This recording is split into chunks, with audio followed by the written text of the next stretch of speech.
شرف ما بعد شرف ان يكون في منظومه اسعاد جماهير كبيره زي الشعب المصري في وجودنا في قياده المنتخب الوطني في ظروف مهمه جدا ووقت مهم جدا.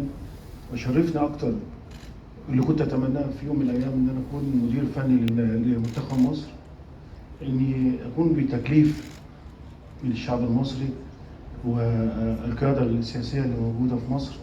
كنت اتمنى في يوم من الايام اني احصل على وجودي في تدريب منتخب مصر عن طريق تكليفي المهم جدا من اهم عناصر الدوله وهي الشعب المصري والقياده السياسيه، وطبعا باراده اتحاد الكره المصري الموجود حاليا. طبعا كل تحياتي ليهم.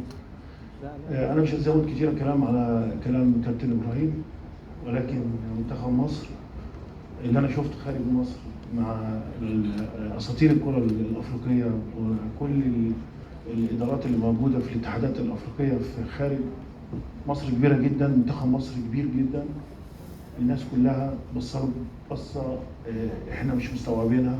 الناس اللي في الخارج بتنظر لمنتخب مصر، نفسهم ان هم المنتخب الكبير اللي واخد 7 بطولات كاس ان هم يقربوا مننا. فلذلك انا ببدا الكلام ده لان انا شفت قد ايه احنا كبار قوي في القاره الافريقيه.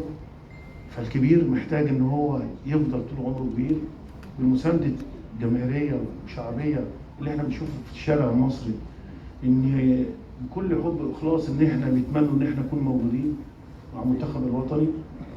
ومعنى منتخب وطني او مدرب وطني